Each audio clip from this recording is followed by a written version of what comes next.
this is Coach Christy from CrossFit Mokina, bringing you our workout for Monday, May 11th, 2020, called What's Your Fate? Just a reminder, we have Kids Club today at 2 o'clock, and we have Mobility with Coach Liv at 3 o'clock. Hope to see you on Zoom. So let's talk about our workout today. We obviously have our warm-up like usual, but then today we have a core component instead of a strength component. And then we're gonna go into our workout, What's Your Fate, which is going to have a 15-minute cap. Our warm-up, we are going to start with Broom shoulder stretches. You can use a broom, a PVC, or a mop. And then 2 rounds, we're gonna do 5 burpees, followed by 8 sit-ups, 10 hurdle overs, 5 on each leg, a Psoas stretch on each side of the body. We're gonna stretch out our forearms and our wrists, followed up by 8 push-ups and then a 30-second wall sit. And we're gonna go through this list twice. Your core work today is 12 minutes, which means we're gonna do 4 rounds of the work. 12 minutes. On minute 1, you're going to do 40 seconds of windshield wipers. This movement is intended to be slow and controlled, so you wanna try to do it continuously for 40 seconds. On minute 2, we are going to do 15 seated pike pulses, and then on minute 3, 20 sit-ups. Again, we're gonna go through that list 4 times for a total of 12 minutes. The workout, What's Your Fate?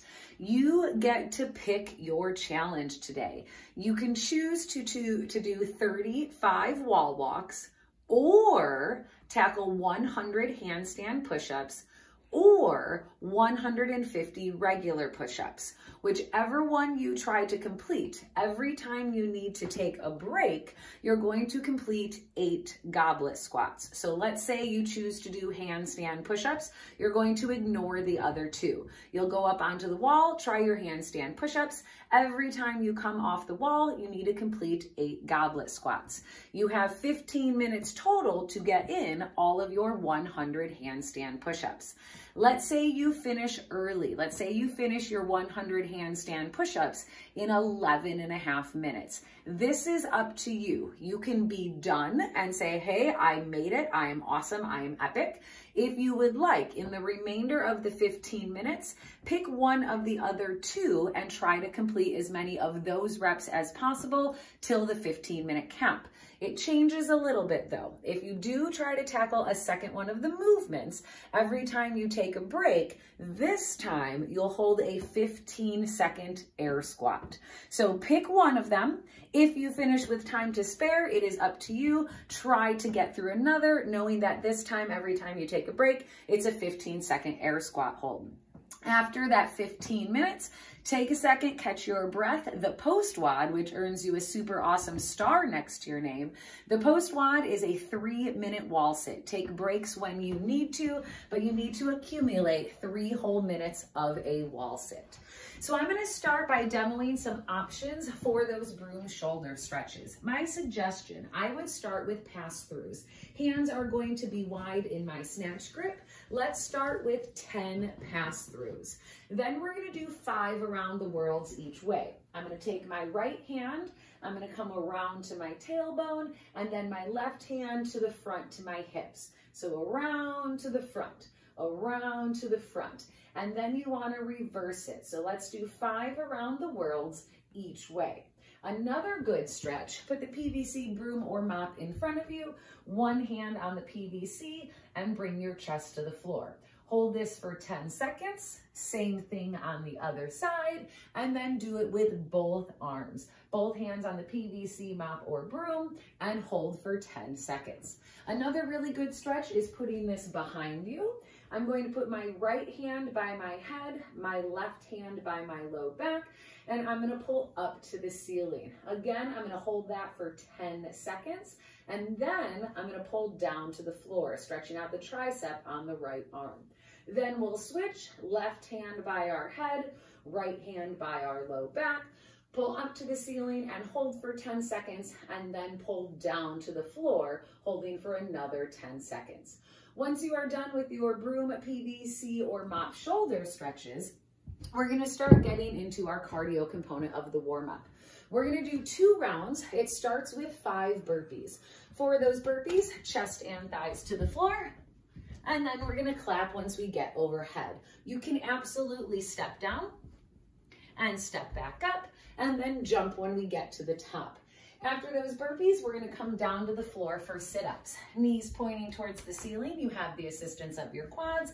Butterfly is going to be a little bit more advanced. We want to touch the floor behind us and in front of us so we can get that full range of motion. Then we're going to warm up our hips by doing hurdle overs. Range of motion is inside, outside for your knee. You're going to make a big circle. Inside, outside, inside, outside. Inside, outside, inside, outside. You want to do 5 on each side of the body. Then we're going to come down and do a psoas stretch. Your psoas is a muscle that starts at your tailbone and comes around your hip flexors in the front.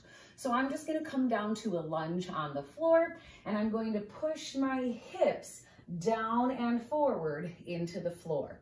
If you would like to intensify the stretch, you can bring your hands up over your head and you can lean back. Let's hold this for 30 seconds on each side of the body. From there, we're going to stretch out our forearms. So I'm just going to point my fingers towards my knees, sit back onto my heels, stretching out the forearm on both arms at the same time. After our forearm stretch, we have wrist twists. Let's go inside, outside, like you're conducting an orchestra. And then we're going to do some push-ups. Hands are going to go right underneath my shoulders. Elbows are going to track back along the ribs till my chest touches the floor, and then I come up to full extension. I can roll up if I need to. I can even roll down and roll up. What we're looking for is that full range of motion, chest touching the floor, and full extension of the arms at the top. The last move in our warm-up is a 30-second wall sit. I'm going to come up to the wall. I want to make sure my heels are right under my knees and my shoulder blades are flush against the wall, knees at a 90-degree angle, hips at a 90-degree angle, and we will hold this for 30 seconds. Then you're going to go back to the top of the list and we're going to run through that entire list one more time. Then we're going to go into our core work. As I mentioned, the core work is 12 minutes long, different movements for minutes 1, 2, and 3. You'll go through the list 4 times. The first thing we're going to do is 40 seconds of windshield wipers. They should be slow and controlled. I'm going to lay on my back with my hands in a T, feet straight up above me.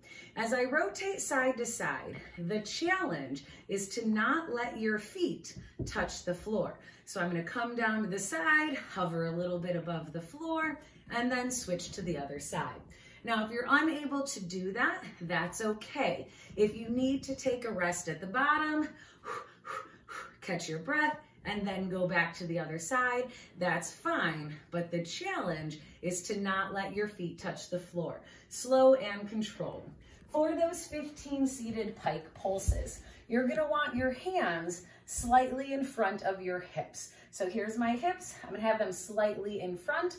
I'm going to try to lift my heels off the floor. 1, 2, 3, 4, 5, 6. Trying to get the feet off the floor. If that's too difficult, we'll put our hands behind us and we'll pull our knees into our chest. 1, 2, 3, 4, etc.